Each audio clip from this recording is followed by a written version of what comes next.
2017 പ്രധാനമന്ത്രി നരേന്ദ്രമോദിയെ കണ്ട സമയത്ത് അമേരിക്കൻ പ്രസിഡന്റ് ഡൊണാൾഡ് ട്രംപ് നരേന്ദ്രമോദിക്ക് ഉറപ്പ് കൊടുത്തിരുന്നു. അതായത് ഇന്ത്യയെ UN രക്ഷാസമിതിയിലേക്ക് സ്ഥിരാംഗമാക്കുന്നതിന് സപ്പോർട്ട് ചെയ്യും എന്നതിന്. അപ്പോൾ ഇതിന് നരേന്ദ്രമോദി അദ്ദേഹത്തിന് നന്ദി അറിയിക്കുകയൊക്കെ ചെയ്തിട്ടുണ്ടായിരുന്നു. അമേരിക്കൻ പ്രസിഡന്റ് ഡൊണാൾഡ് ട്രംപിന്റെ ഏറ്റവും ലേറ്റസ്റ്റ് നിലപാടുകളെക്കുറിച്ചുള്ള വാർത്തകൾ വരുമ്പോൾ അദ്ദേഹം UN മനുഷ്യാവകാശ സമിതിയിൽ നിന്ന് പിന്മാറുന്നതിനെ കുറിച്ച് ആലോചിക്കുന്നു എന്നാണ് ഇപ്പോഴത്തെ സൂചന. നേരത്തെ ലോകാരോഗ്യ സംഘടനയിൽ നിന്ന് പിന്മാറിയ അമേരിക്ക മനുഷ്യാവകാശ സമിതിയിൽ നിന്നും പിന്മാറാൻ പോകുന്നു. അതായത് അമേരിക്കയ്ക്ക് നഷ്ടമുണ്ടാവുന്ന എല്ലാ ഇടങ്ങളിൽ നിന്നും അമേരിക്ക പിന്മാറുകയാണ്. UN എന്ന് പറയുന്ന പരമ്പരാഗത സംവിധാനം ആധുനിക ലോകക്രമത്തിന് യോജിച്ചതല്ല എന്നും ഈ ഒരു സംവിധാനത്തിനെ പൊളിച്ചെഴുതേണ്ട സമയം അതിക്രമിച്ചു എന്നും വിശ്വസിക്കുന്നവരുടെ കൂട്ടത്തിലാണ് ട്രംപ്.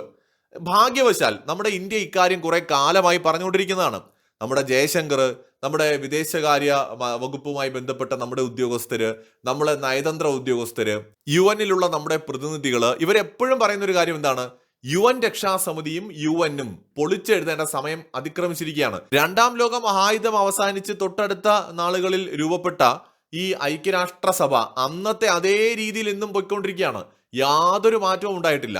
ഈ രണ്ടാം ലോക മഹായുദ്ധത്തിന് ശേഷം ലോകത്ത് എന്തെല്ലാം മാറ്റങ്ങൾ സംഭവിച്ചു, എന്തെല്ലാം മാറി, ടെക്നോളജി പോലും എത്രത്തോളം മാറിയിരിക്കുന്നു. പക്ഷേ ഒരു മാറ്റവുമില്ലാത്ത മുതുക്കനായിട്ടിരിക്കുകയാണ് നമ്മുടെ ഈ UN രക്ഷാസമിതിയും UN എന്ന് പറയുന്ന പ്രസ്ഥാനവും ആ ഒരു ഓർഗനൈസേഷനും. സോ ഇതിനെ ഏത് വിധേനയും പൊളിച്ചെഴുതുക എന്നുള്ളത് ഇന്ത്യയുടെയും കൂടി അജണ്ടയാണ്.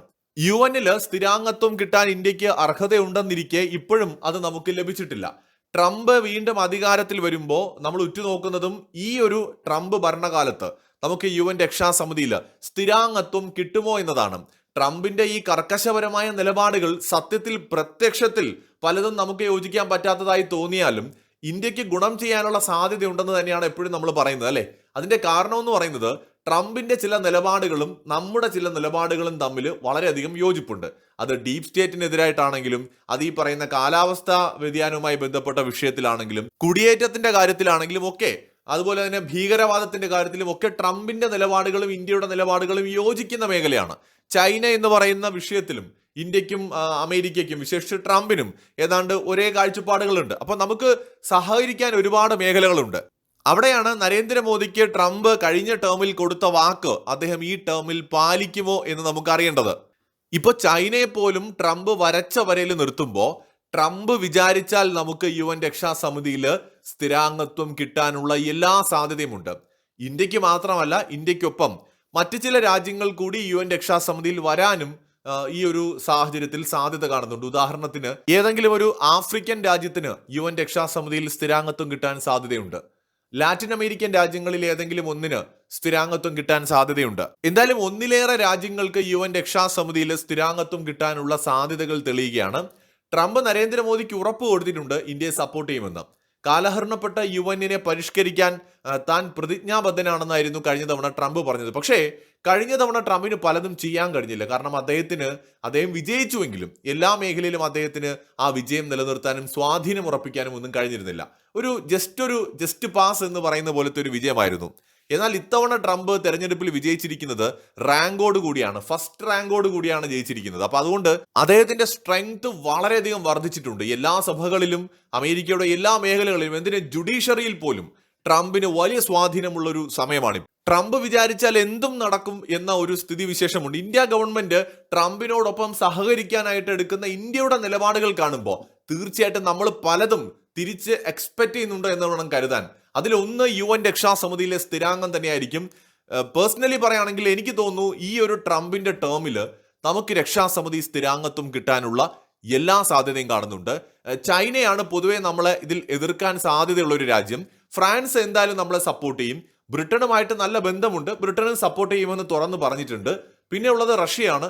റഷ്യ തീർച്ചയായിട്ടും സപ്പോർട്ട് ചെയ്യും, നമുക്കറിയാം. പിന്നെ ഉള്ളത് അമേരിക്കയും ചൈനയുമാണ്. അതിൽ അമേരിക്കയിൽ ട്രംപ് പ്രത്യേകിച്ച് ട്രംപിന്റെ ഭരണകാലത്ത് പലതവണ ഇന്ത്യക്ക് ഉറപ്പ് നൽകിയിട്ടുണ്ട്. ഇനി ചൈനയുടെ കാര്യം പറഞ്ഞാൽ ഇന്ത്യയുമായിട്ടുള്ള റിലേഷൻ മെച്ചപ്പെടുത്താൻ ആഗ്രഹിക്കുന്ന ചൈന വല്ലാതെ ഇന്ത്യക്ക് കിട്ടാൻ സാധ്യതയുള്ള സ്ഥിരാംഗത്വത്തിൽ കയറി കളിക്കില്ല എന്ന് പ്രതീക്ഷിക്കാം നമുക്ക്. റഷ്യയുടെ ഒരു പ്രഷറും ചൈനയുടെ മേൽ വരും. അമേരിക്കയുമായിട്ട് ഒരു വലിയ വ്യാപാര യുദ്ധത്തിലേക്ക് പോവുകയാണെങ്കിൽ, അല്ലെങ്കിൽ നാളെ തായ്വാൻ ബന്ധപ്പെട്ട ഒരു വിഷയം ഉണ്ടാവുകയാണെങ്കിൽ ട്രേഡിൽ ഉൾപ്പെടെ ഇന്ത്യയുടെ സഹായം ആവശ്യമായി വരും എന്ന് കണക്കാക്കുന്ന ചൈന തീർച്ചയായിട്ടും ഇടങ്കോലിടാൻ നിൽക്കില്ല എന്ന് കരുതാം നമുക്ക്. ചിലപ്പോൾ ഇന്ത്യയുമായിട്ട് ചൈന നെഗോഷിയേറ്റ് ചെയ്യാനൊക്കെ സാധ്യതയുണ്ട് സപ്പോർട്ട് ചെയ്യുന്നതിന് പകരമായിട്ട്. പക്ഷെ എന്തായാലും ഇന്ത്യ UN രക്ഷാസമിതിയിൽ സ്ഥിരാംഗമാകാനായിട്ട് എല്ലാ കളികളും ഈ സമയത്ത് കളിക്കും. കാരണം ട്രംപ് അധികാരത്തിലിരിക്കുമ്പോൾ നമുക്കതിന് ആ ഒരു പൊസിഷൻ കിട്ടാൻ വളരെ സാധ്യത കൂടുതലാണ്. ട്രംപ് ഇറങ്ങിക്കഴിഞ്ഞാൽ അല്ലെങ്കിൽ മറ്റൊരാൾ അധികാരത്തിൽ വന്നാൽ ചിലപ്പോൾ നമുക്കിത് എളുപ്പത്തിൽ കഴിഞ്ഞൊന്നും വരില്ല. സകലതും പൊളിച്ചെഴുതുന്ന പരമ്പരാഗത ശൈലികളെല്ലാം തൂത്തെറിയുന്ന ട്രംപിന്റെ ഈ നയങ്ങൾ UN രക്ഷാസമിതിയെ പൊളിച്ചെഴുതുന്നതിലേക്ക് നയിക്കുമെന്ന് തന്നെ നമുക്ക് പ്രത്യാശിക്കാം. അങ്ങനെയെങ്കിൽ നമ്മുടെ ഈ ചിരകാല സ്വപ്നം എന്നൊക്കെ പറയുന്നത് പോലെ നമ്മുടെ വലിയ സ്വപ്നങ്ങളിൽ ഒന്നാണ്. ഒരിക്കൽ ജവഹർലാൽ നെഹ്റുവിന് നേരെ വച്ച് നീട്ടിയപ്പോൾ അദ്ദേഹം വേണ്ട എന്ന് പറഞ്ഞ ഇന്ത്യയുടെ രക്ഷാസമിതി സ്ഥിരാംഗത്വം. ചൈനയ്ക്ക് പകരക്കാരാകാൻ ഞങ്ങളില്ല. ഇന്ത്യയെ നിങ്ങൾ ഇന്ത്യ എന്നുള്ള നിലയിൽ ഒരു രാജ്യമായിട്ട് കൊണ്ടുവരുമെങ്കിൽ കൊണ്ടുവരൂ. ചൈനയ്ക്ക് അർഹതപ്പെട്ടത് നമുക്ക് വേണ്ട എന്ന് നെഹ്റു പറഞ്ഞ് നിഷേധിച്ച ആ UN രക്ഷാസമിതി സ്ഥിരാംഗത്വം ചിലപ്പോൾ ഈ ട്രംപിന്റെ ടേമിൽ തന്നെ ഇന്ത്യക്ക് ലഭിക്കാനുള്ള എല്ലാ സാധ്യതയും കാണുന്നുണ്ട്. മറ്റൊരു വീഡിയോയുമായി വീണ്ടും കാണാം.